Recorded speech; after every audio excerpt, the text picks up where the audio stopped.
దేవుಡು ಅವರ ಪಂಚತಂತ್ರ. ಪ್ರಸ್ತುತಿ ಡಾಕ್ಟರ್ ಪಾಂಡುರಂಗ ವಿಠಲ ಅವರು.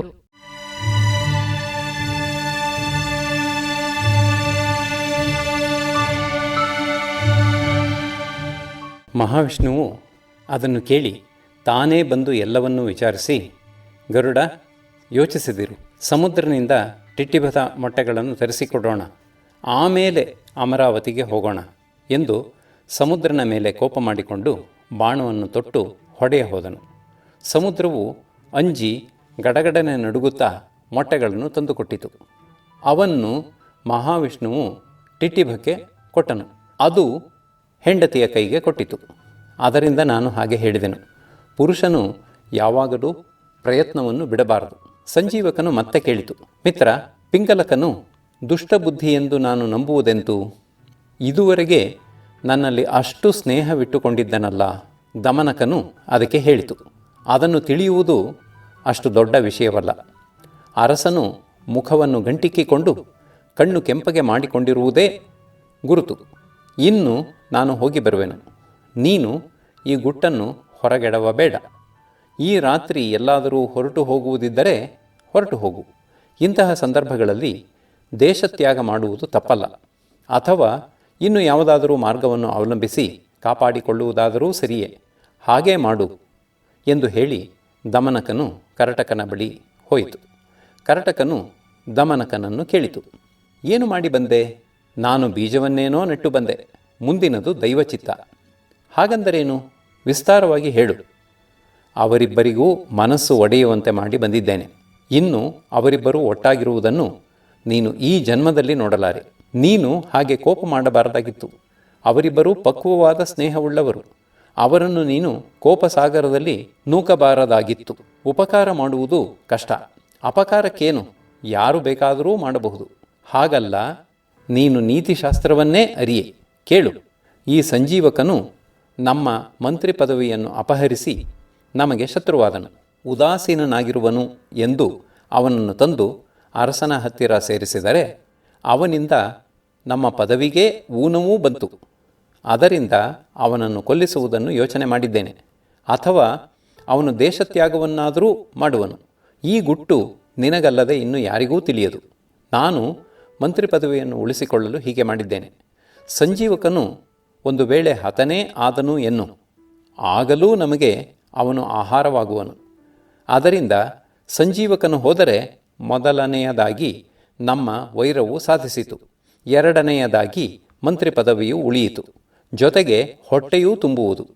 ಇತ್ತ ದಮನಕನನ್ನು ಕಳುಹಿಸಿಕೊಟ್ಟು ಸಂಜೀವಕನು ಯೋಚಿಸಿದನು, ಈಗ ಏನು ಮಾಡಬೇಕು? ಎಲ್ಲಿಗೆ ಹೋಗಬೇಕು? ಅಥವಾ ಪಿಂಗಲಕನನ್ನೇ ಶರಣು ಹೋಗಲೇ? ಅವನು ಶರಣಾಗತನೆಂದು ಕಾಯುವನೇ? ನನ್ನ ಪ್ರಾಣಗಳನ್ನು ಉಳಿಸುವನೇ? ಅಥವಾ ಇಲ್ಲಿಂದ ಹೊರಟು ಹೋಗಲೇ?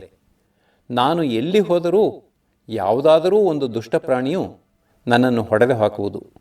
ಎಲ್ಲಿಯೋ ಯಾವುದೋ ಪ್ರಾಣಿಯಿಂದ ಸಾಯುವ ಬದಲು ಸಿಂಹದಿಂದಲೇ ಸಾಯುವುದು ಒಳ್ಳೆಯದಲ್ಲವೇ?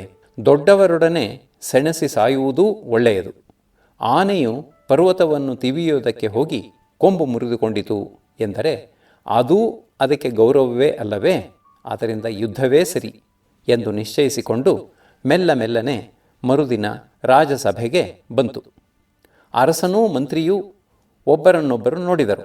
ಅದರ ಕಣ್ಣಿಗೆ ಅದು ದಮನಕನು ಹೇಳಿದಂತೆಯೇ ಕಂಡುಬಂದವು.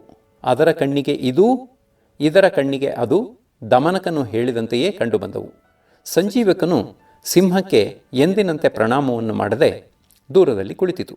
ಸಿಂಹವು ಹಾಗೆ ದೂರದಲ್ಲಿ ಕುಳಿತ ಸಂಜೀವಕನನ್ನು ನೋಡಿ ದಮನಕನು ಹೇಳಿದ್ದ ಮಾತನ್ನು ನೆನೆದು ಕೋಪದಿಂದ ಥಟ್ಟನೆ ಅದರ ಮೇಲೆ ಹಾರಿತು. ಸಂಜೀವಕನು ಆ ಸಿಂಹದ ಪಂಜಾ ಏಟಿನಿಂದ ಗಾಯಗೊಂಡರೂ ತಾನು ಕೊಂಬುಗಳಿಂದ ಅದರ ಹೊಟ್ಟೆಯನ್ನು ಸೀಳಿ ಬಿಡಿಸಿಕೊಂಡು ತಿವಿಯಲು ಸಿದ್ಧವಾಗಿ ನಿಂತಿತು. ಇಬ್ಬರೂ ಯುದ್ಧ ಮಾಡುತ್ತಾ ಕೆಂಪಾಗಿರುವ ಗಾಯಗಳಿಂದ ಮೈಯೆಲ್ಲ ತುಂಬಿರಲು ಹೂವು ಬಿಟ್ಟ ಮುತ್ತುಗದ ಮರಗಳ ಹಾಗೆ ಕಾಣುತ್ತಾ ಒಬ್ಬರನ್ನೊಬ್ಬರು ಸಂಹರಿಸಬೇಕೆಂದು ಕಾದಾಡಿದವು. ಕರಟಕನು ಅದನ್ನು ಕಂಡು, ದಮನಕ, ಮೂಢ, ಏನು ಕೆಲಸ ಮಾಡಿದೆ? ಇವರಿವರಿಗೆ ವಿರೋಧವನ್ನು ತಂದಿಡಬಾರದಾಗಿತ್ತು. ಈಗ ನಮ್ಮ ಸ್ವಾಮಿಯೇ ಸೋತು ಹೋದರೆ ಆಗ ಮಂತ್ರಿ ಬುದ್ಧಿಯು ಏಕೆ? ಸಂಜೀವಕನು ಉಳಿದರೆ ತಾನೇ ಸರಿ ಹೋಗುವುದೇ? ಇಂತಹ ನೀನು ಮಂತ್ರಿಯಾಗ ಬಯಸುವೆ. ನೀನು ದಂಡೋಪಾಯದಲ್ಲಿ ರುಚಿಯುಳ್ಳವನು. ಬ್ರಹ್ಮದೇವನು ಹೇಳಿರುವ ಸಾಮ ದಾನ ಭೇದ ದಂಡಗಳೆಂಬ 4 ಉಪಾಯಗಳಲ್ಲಿ ದಂಡವು ಪಾಪಿಯು. ಆದ್ದರಿಂದ ಅದನ್ನು ಆದಷ್ಟು ಕಡಿಮೆ ವಿನಿಯೋಗಿಸಬೇಕು. ಮಂತ್ರಿಯಾದವನು ಮಂತ್ರದ ಪಂಚಾಂಗಗಳನ್ನು ಬಲ್ಲವನಾಗಿರಬೇಕು. ಕರ್ಮವನ್ನು ಆರಂಭಿಸುವುದು ಹೇಗೆ? ಪುರುಷರನ್ನೂ ದ್ರವ್ಯವನ್ನೂ ಶೇಖರಿಸುವುದು ಎಂತು? ಯಾವ ದೇಶ ಯಾವ ಕಾಲದಲ್ಲಿ ಕರ್ಮವನ್ನು ಮಾಡಬೇಕು? ತಪ್ಪಿ ಹೋಗದಂತೆ ಅದಕ್ಕೆ ಏನು ಪ್ರತಿ ಮಾಡಿರಬೇಕು? ಕಾರ್ಯವನ್ನು ಗೆದ್ದುಕೊಳ್ಳುವುದೆಂತು? ಎಂಬ ಈ 5 ಅಂಗಗಳನ್ನು ತಿಳಿದಿರುವೆಯಾ? ಈಗ ಕೆಲಸವು ಕೆಟ್ಟು ಹೋಯಿತು. ಇನ್ನು ಮುಂದೆ ನೀನು ಮಂತ್ರಿಯಾಗಿರುವವರೆಗೂ ಯಾವೊಬ್ಬ ಸಜ್ಜನನೂ ದೊರೆಯ ಬಳಿಯೂ ಸುಳಿಯುವುದಿಲ್ಲ. ಬಿಡು, ನೀನು ಮೂರ್ಖನು. ನಿನಗೆ ಉಪದೇಶ ಮಾಡಿಯೂ ಫಲವಿಲ್ಲ. ನೀನು ಶಿಷ್ಯನಾಗುವುದಕ್ಕೂ ಅರ್ಹತೆ ಇಲ್ಲದವನು. ಆ ಶಿಷ್ಯನಿಗೆ ಉಪದೇಶ ಮಾಡಿದ ಹಕ್ಕಿಯಂತಾಗಬಾರದು. ಬಿಡು. ದಮನಕನು ಅದು ಹೇಗೆ ಎಂದು ಕೇಳಲು ಕರಟಕನು ಹೇಳಿತು. ಬುದ್ಧಿ ಹೇಳಲು ಹೋಗಿ ಕೆಟ್ಟ ಹಕ್ಕಿಯ ಕತೆ. ಒಂದಾನೊಂದು ಬೆಟ್ಟದಲ್ಲಿ ಒಂದು ಕೋಡಗಗಳ ಗುಂಪು ಇತ್ತು. ಅಲ್ಲಿ ಒಂದು ದಿನ ದೊಡ್ಡ ಮಳೆಯೂ ಗಾಳಿಯೂ ಆಗಿ ಚಳಿಯೋ ಚಳಿಯಾಗಿ ಹೋಯಿತು. ಆಗ ಆ ಚಳಿಯಲ್ಲಿ ಕೋಡಗಗಳು ಒದ್ದಾಡುತ್ತಾ ಅಲ್ಲಿ ಗುಲಗಂಜಿಗಳನ್ನು ಕಂಡು ಅವು ಬೆಂಕಿಯ ಕಿಡಿಗಳು ಎಂದುಕೊಂಡು ಅವುಗಳ ಬಳಿ ಕೈ ಹಿಡಿದುಕೊಂಡು ಕೈ ಕಾಸಿಕೊಳ್ಳಬೇಕೆಂದು ಯತ್ನ ಮಾಡುತ್ತಿದ್ದವು. ಅದನ್ನು ಕಂಡು ಸೂಚಿಮುಖನು, ಎಲೋ ಕೋಡಗಗಳಿರಾ, ನೀವೆಲ್ಲ ಮೂರ್ಖರು. ಇವು ಬೆಂಕಿಯ ಕಿಡಿಗಳಲ್ಲ, ಗುಲಗಂಜಿಗಳು. ಇವುಗಳಿಂದ ನಿಮಗೆ ಚಳಿಯು ತಪ್ಪುವುದಿಲ್ಲ. ಹೋಗಿ ಯಾವುದಾದರೂ ಒಂದು ಗುಹೆಯಲ್ಲೋ ಹಳ್ಳದಲ್ಲೋ ಸೇರಿಕೊಳ್ಳಿ, ಇನ್ನೂ ಮಳೆ ಬರುವಂತಿದೆ ಎಂದಿತು.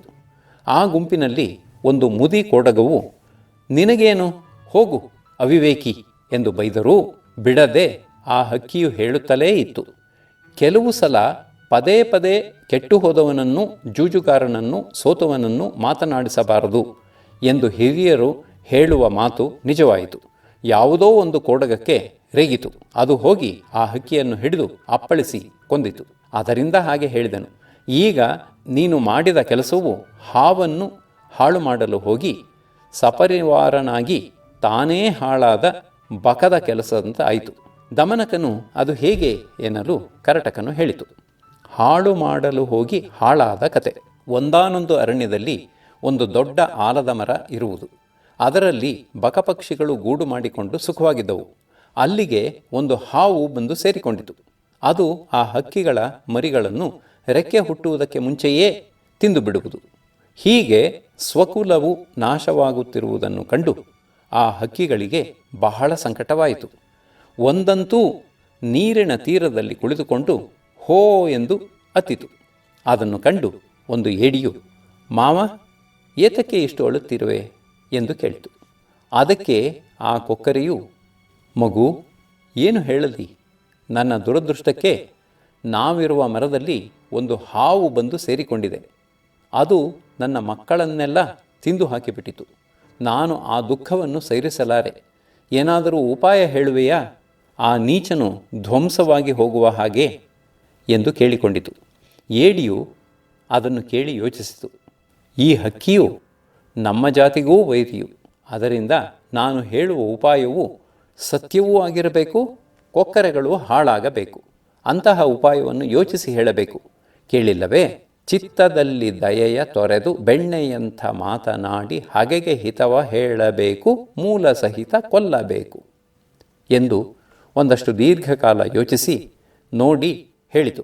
ಮಾವ, ಮುಂಗುಸಿಗೂ ಹಾವಿಗೂ ವೈರವು. ನೀನು ಮೀನಿನ ಮಾಂಸದ ತುಂಡುಗಳನ್ನು ಮುಂಗಸಿಯ ಬಿಲದಿಂದ ಹಾವಿನ ಬಿಲದವರೆಗೂ ಚೆಲ್ಲಿಬಿಡು.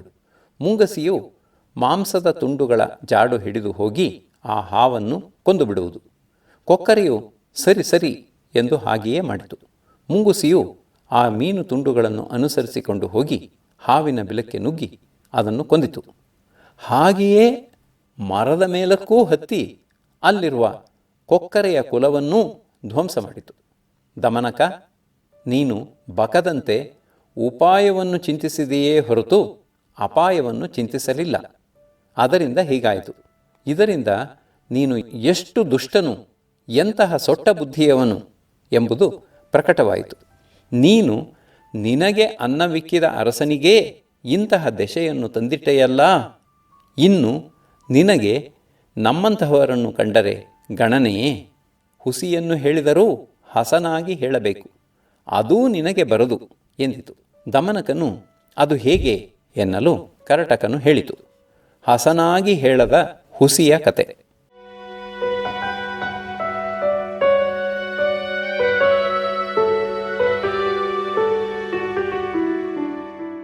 ಒಂದಾನೊಂದು ಊರಿನಲ್ಲಿ ಜೀರ್ಣಧನನೆಂಬ ವೈಶ್ಯನಿದ್ದನು.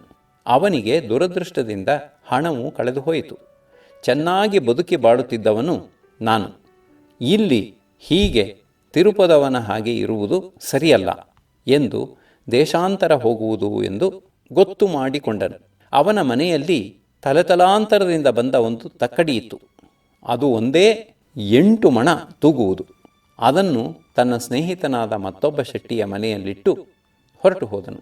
ದೇಶಾಂತರಗಳಲ್ಲಿ ಅಷ್ಟು ಕಾಲ ತಿರುಗುತ್ತಿದ್ದು ಏನೋ ಅಷ್ಟೋ ಇಷ್ಟೋ ಸಂಪಾದಿಸಿಕೊಂಡು ಹಿಂತಿರುಗಿ ಬಂದನು. ಸ್ನೇಹಿತನ ಮನೆಗೆ ಹೋಗಿ, ಅಯ್ಯ, ನನ್ನ ತಕ್ಕಡಿಯನ್ನು ಕೊಡು ಎಂದು ಕೇಳಿದರೆ, ಅಯ್ಯ, ನಿನ್ನ ತಕ್ಕಡಿಯನ್ನು ಇಲಿಗಳು ತಿಂದು ಹಾಕಿಬಿಟ್ಟವು ಎಂದನು.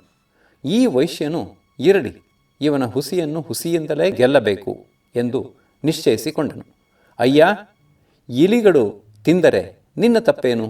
ಸಂಸಾರವೇ ಹೀಗೆ, ಯಾವುದು ತಾನೇ ಶಾಶ್ವತ? ಎಲ್ಲದಕ್ಕೂ ಮೃತ್ಯು ಉಂಟೇ ಉಂಟು. ಹೋಗಲೇ ಬಿಡು. ಆಯಿತು, ನಾನು ಸ್ನಾನಕ್ಕೆ ನದಿಗೆ ಹೋಗಬೇಕು. ನಿನ್ನ ಮಗನನ್ನು ಕೊಂಚ ಕಳುಹಿಸಿಕೊಡುವೆಯಾ ಎಂದನು. ಇಲ್ಲವೆಂದರೆ ತನ್ನ ಕಳ್ಳತನವು ಎಲ್ಲಿ ಹೊರಬೀಳುವುದೋ ಎಂದು ಹೆದರಿ ಅವನು 8 ವರ್ಷದ ಮಗನನ್ನು ಕಳುಹಿಸಿಕೊಟ್ಟನು. ಕೇಳಿಲ್ಲವೇ? ಮಾಡುವ ಕೆಲಸವು ಭಯಲೋಭಗಳಿಂದಲ್ಲದೆ ಭಕ್ತಿಯು ಉಂಟೆ ಲೋಕದ ರೀತಿಯದು. ಅತ್ಯಾದರ ಮಾಡಲು ಕಾರಣವಿಲ್ಲದೆಯೇ ಶಂಕಿಸಿ ನೋಡದರಡಿ ತಪ್ಪದೆ ವಿಷವಿಹುದು. ಅವನು ಮಗನನ್ನು ಕರೆದುಕೊಂಡು ನದಿಗೆ ಹೋಗಿ ಸ್ನಾನಾದಿಗಳನ್ನು ಮಾಡಿಕೊಂಡು ಆ ಮಗುವನ್ನು ತನಗೆ ಬೇಕಾದವರಲ್ಲಿ ಇಟ್ಟು ಹಿಂತಿರುಗಿ ಬಂದನು. ಶೆಟ್ಟಿಯು ಮಗುವೆಲ್ಲಿ ಎಂದು ಕೇಳಲು, ಹದ್ದು ಹಾರಿಸಿಕೊಂಡು ಹೋಯಿತು ಎಂದನು. ಶೆಟ್ಟಿಯು ರೇಗಿ, ಅಯ್ಯೋ ಕಳ್ಳ, ಸುಳ್ಳ, 8 ವರ್ಷದ ಮಗುವನ್ನು ಹದ್ದು ಹಾರಿಸಿಕೊಂಡು ಹೋಗುವುದು ಎಲ್ಲಿಯಾದರೂ ಉಂಟೆ? ಒಳ್ಳೆಯ ಮಾತಿನಲ್ಲಿ ಮಗುವನ್ನು ತಂದುಕೊಡುವೆಯೋ, ದೊರೆಯ ಬಳಿ ಎಳೆದುಕೊಂಡು ಹೋಗಲೋ ಎಂದನು. ಕೊನೆಗೆ ಇಬ್ಬರೂ ಜಗಳವಾಡಿಕೊಂಡು ದೊರೆಯ ಬಳಿಗೆ ಹೋದರು. ಅಲ್ಲಿ ಶೆಟ್ಟಿಯು ಗಟ್ಟಿಯಾಗಿ, ಪ್ರಭು, ಇವನು ನನ್ನ ಮಗನನ್ನು ಏನೋ ಮಾಡಿಬಿಟ್ಟಿದ್ದಾನೆ, ಕೊಡಿಸಿಕೊಡಬೇಕು ಎಂದು ಕೂಗಿಕೊಂಡನು. ದೊರೆಯು ಏನು ಎಂದು ವಿಚಾರಿಸಲು ವೈಶ್ಯನು, ಸ್ವಾಮಿ, ಇವನಲ್ಲಿ ಇಟ್ಟಿದ್ದ ಕಬ್ಬಿಣವನ್ನು ಇಲಿಗಳು ತಿಂದುವು. ಇವನು ನನ್ನ ಜೊತೆಯಲ್ಲಿ ಕಳುಹಿಸಿದ್ದ ಮಗುವನ್ನು ಹದ್ದು ಹಾರಿಸಿಕೊಂಡು ಹೋಯಿತು ಎಂದು ನಡೆದದ್ದು ಎಲ್ಲವನ್ನೂ ಹೇಳಿದನು. ಅವರು ನಕ್ಕು ನಕ್ಕು ಕಬ್ಬಿಣವನ್ನು ಕೊಟ್ಟು ಮಗುವನ್ನು ತೆಗೆದುಕೋ ಎಂದರು. ಹಾಗೆ ಹಸನಾಗಿ ಹೇಳದಿದ್ದರೆ ಹುಸಿಯು ತಾನೇ ಜೀರ್ಣವಾಗುವುದೇ? ಹಾಗೆ ನೀನು ಸಂಜೀವಕನಿಗೆ ದೊರೆಯಿಂದ ದೊರೆತ ಮರ್ಯಾದೆಯನ್ನು ಸಹಿಸದೆ ಹೀಗೆ ಮಾಡಿದೆ. ಹಿರಿಯರ ಮಾತು ನಿಜ. ಹಿತವ ಮಾಡುವ ಮೂರ್ಖಗಿಂತ ಹಾಗೆಯ ಹಿಡಿದಿಹ ಜಾಣ ಮೇಲು. ಕೋತಿ ಕೊಂದಿತು ರಾಜನನ್ನು, ಚೋರ ಕಾದನು ಪಾರ್ವನನ್ನು. ದಮನಕನು ಅದು ಹೇಗೆ ಎನ್ನಲು ಕರಟಕನು ಹೇಳಿದನು. ಮೂರ್ಖನನ್ನು ಆಳು ಮಾಡಿಕೊಂಡ ಕಥೆ.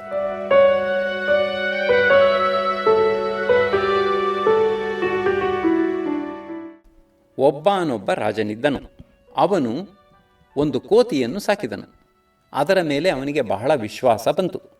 ಅದನ್ನು 3 ಹೊತ್ತು ಜೊತೆಯಲ್ಲಿಯೇ ಇಟ್ಟುಕೊಂಡಿರುತ್ತಿದ್ದನು.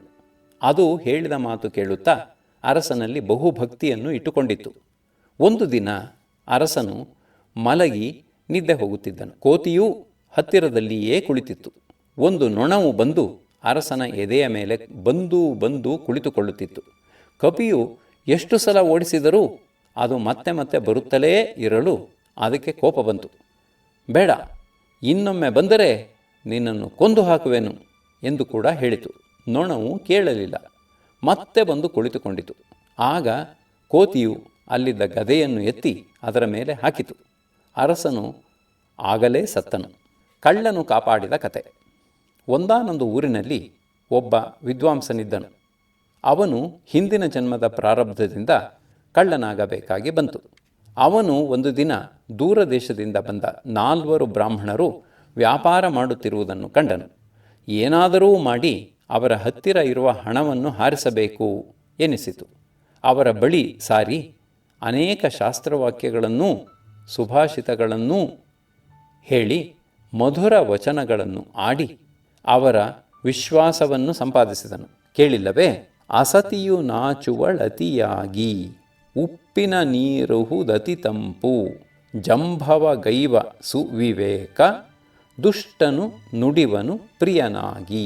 ಅವರಲ್ಲಿ ಸೇರಿಕೊಂಡು ಅವರ ಗುಟ್ಟುಗಳನ್ನೆಲ್ಲ ಭೇದಿಸಿದನು. ಅವರು ಕೊನೆಗೆ ತಮ್ಮ ಸಂಪಾದನೆಯನ್ನೆಲ್ಲ ಮಾಡಿಕೊಂಡು ಬಲು ಬೆಲೆಯಾಗುವ ರತ್ನಗಳನ್ನು ಕೊಂಡುಕೊಂಡು ಅವನ್ನೆಲ್ಲ ತೊಡೆಗಳಲ್ಲಿ ಸೇರಿಸಿ ಹೊಲಿದುಕೊಂಡು ಸ್ವದೇಶಕ್ಕೆ ಹೊರಟರು. ಕಳ್ಳನೂ ಅವರ ಜೊತೆಯಲ್ಲಿಯೇ ಬಂದನು. ದಾರಿಯಲ್ಲಿ ಎಲ್ಲಾದರೂ ಇವರಿಗೆ ವಿಷವನ್ನು ಕೊಟ್ಟು ಇವರಲ್ಲಿರುವ ರತ್ನಗಳನ್ನು ಅಪಹರಿಸಬೇಕು ಎಂದು ಅವನ ಇಷ್ಟ. ಅವರು ಬರುತ್ತಾ ದಾರಿಯಲ್ಲಿ ಒಂದು ಬೇಡರ ಪಾಳ್ಯವನ್ನು ದಾಟಿ ಹೋಗಬೇಕಾಯಿತು. ಆ ಬೇಡನು ಒಂದು ಗೂಗೆಯನ್ನು ಸಾಕಿದ್ದನು. ಅದು ಯಾರಾದರೂ ಬಂದರೆ ಆ ಬೇಡರಿಗೆ ಹೇಳುವುದು. ಅವರು ಅವರನ್ನು ಬಡಿದು ಹಣವನ್ನು ತೆಗೆದುಕೊಳ್ಳುವರು. ಈ ಕಳ್ಳನೂ 4 ಬ್ರಾಹ್ಮಣರೂ ಬರುತ್ತಲೂ ಆ ಗೂಗೆಯು ಇವರಲ್ಲಿ ರತ್ನಗಳಿವೆ ಎಂದಿತು. ಅವರು ಬಂದು ಎಲ್ಲರನ್ನೂ ಹುಡುಕಿದರು. ಯಾರಲ್ಲಿಯೂ ಏನೂ ಸಿಕ್ಕಲಿಲ್ಲ. ಹಕ್ಕಿಯು ಮತ್ತೆ ರತ್ನಗಳಿವೆ ಎಂದಿತು. ಅದರ ಮೇಲೆ ಅವರು ಹೊರಟು ಹೋಗುತ್ತಿದ್ದ ಇವರನ್ನು ಮತ್ತೆ ಅಡ್ಡಗಟ್ಟಿದರು. ಈ ಹಕ್ಕಿಯು ಇದುವರೆಗೂ ಸುಳ್ಳು ಹೇಳಿಲ್ಲ. ಅದರಿಂದ ನೀವು ರತ್ನಗಳನ್ನು ನುಂಗಿರಬೇಕು. ನಿಮ್ಮ ಹೊಟ್ಟೆಗಳನ್ನು ಸೀಳಿ ನೋಡುವೆವು ಎಂದರು. ಅದನ್ನು ಕೇಳಿ ಕಳ್ಳನು, ಇವರು ಕಳ್ಳರು, ಇವರು ಕೊಲ್ಲುವುದಕ್ಕೆ ಸಿದ್ಧವಾಗಿ ಬಂದಿದ್ದಾರೆ. ಈ 4ರಲ್ಲಿ ಒಬ್ಬನನ್ನು ಕೊಂದರೆ ರತ್ನಗಳು ಸಿಕ್ಕಿ ಉಳಿದವರೂ ಸಾಯುವರು. ಆಗ ನಾನೂ ಉಳಿಯುವುದಿಲ್ಲ. ಅದಕ್ಕೆ ಬದಲಾಗಿ ನಾನೇ ಮೊದಲು ಸತ್ತರೆ ನನ್ನಲ್ಲಿ ಏನೂ ಇಲ್ಲದಿರುವುದನ್ನು ಕಂಡು ಈ ಕಳ್ಳರು ಇವರನ್ನು ಬಿಟ್ಟರೂ ಬಿಡಬಹುದು. ಹಾಗೇನಾದರೂ ಆದರೆ ನನಗೆ ಬ್ರಾಹ್ಮಣರನ್ನು ಕಾಪಾಡಿದ ಪುಣ್ಯವಾದರೂ ಬರುವುದು ಎಂದು ತಾನೇ ಮೊದಲು ಕಳ್ಳರ ಮುಂದೆ ಹೋಗಿ ನಿಂತನು. ಅವರು ಅವನನ್ನು ಕೊಂದು ಮೈಯೆಲ್ಲ ಹುಡುಕಿ ರತ್ನಗಳು ಸಿಕ್ಕದಿರಲು ಉಳಿದವರನ್ನು ಬಿಟ್ಟುಬಿಟ್ಟರು. ಅದರಿಂದ ಅರಸನು ಮೂರ್ಖರನ್ನು ಹತ್ತಿರ ಇಟ್ಟುಕೊಳ್ಳಬಾರದು, ಪಂಡಿತರನ್ನೇ ಇಟ್ಟುಕೊಳ್ಳಬೇಕು. ನಮ್ಮ ಅರಸು ನಿನ್ನಂತಹ ಮೂರ್ಖನನ್ನು ಸೇರಿಸಿಕೊಂಡು ಕೆಟ್ಟನು ಎಂದಿತು. ಇವರಿಬ್ಬರೂ ಇಲ್ಲಿ ಮಾತನಾಡುತ್ತಿರುವಾಗ ಅತ್ತ ಕಡೆ ಸಂಜೀವಕನು ಪಿಂಗಲನಿಂದ ಹತನಾದನು. ಹಾಗೆ ಹತನಾಗಿ ಬಿದ್ದ ಮಿತ್ರನನ್ನು ನೋಡಿ ಪಿಂಗಲಕನು ಗಟ್ಟಿಯಾಗಿ ಅತ್ತಿತು. ಅಯ್ಯೋ, ಈ ಸಂಜೀವಕನನ್ನು ಕೊಂದು ನಾನು ಅನ್ಯಾಯವನ್ನು ಮಾಡಿದೆ. ನಾನು ಮಾಡಿದುದು ವಿಶ್ವಾಸಘಾತಕವು. ಇದಕ್ಕಿಂತ ಪಾಪವಿಲ್ಲ. ಅಪಕಾರ ಮಾಡಿದರೆ ಗೆಳೆಯರಿಗೆ, ಉಪಕಾರ ಮಾಡಿದರೆ ಮರೆತರೆ, ನಂಬಿದವರ ಕೆಡಿಸಿದರೆ ತಪ್ಪದೈ. ನರಕ ರವಿಚಂದ್ರರಿರುವ ತನಕ ಛೇ, ರಾಜ್ಯವೂ ಒಳ್ಳೆಯ ಭೃತ್ಯನೂ ಒಂದೇ ತೂಕ ಎನ್ನುವರು. ಅದು ನಿಜವಲ್ಲ. ಭೂಮಿಯು ಹೋದರೂ ಸಿಕ್ಕುವುದು, ಒಳ್ಳೆಯ ಭೃತ್ಯನು ಹೋದರೆ ಸಿಕ್ಕುವುದಿಲ್ಲ. ಸಂಜೀವಕನಂತಹ ಭೃತ್ಯನು ಇನ್ನುಂಟೆ ಎಂದು ಬಹುವಾಗಿ ಅತ್ತಿತ್ತು. ಪರಿವಾರದವರೆಲ್ಲರೂ ಏನೇನೋ ಸಮಾಧಾನ ಹೇಳಿದರು. ಕೊನೆಗೆ ಪಿಂಗಲಕನು ಸುಮ್ಮನಾಗಿ ಎಂದಿನಂತೆ ಅರಣ್ಯ ರಾಜ್ಯದಲ್ಲಿ ಇದ್ದುಕೊಂಡಿತು.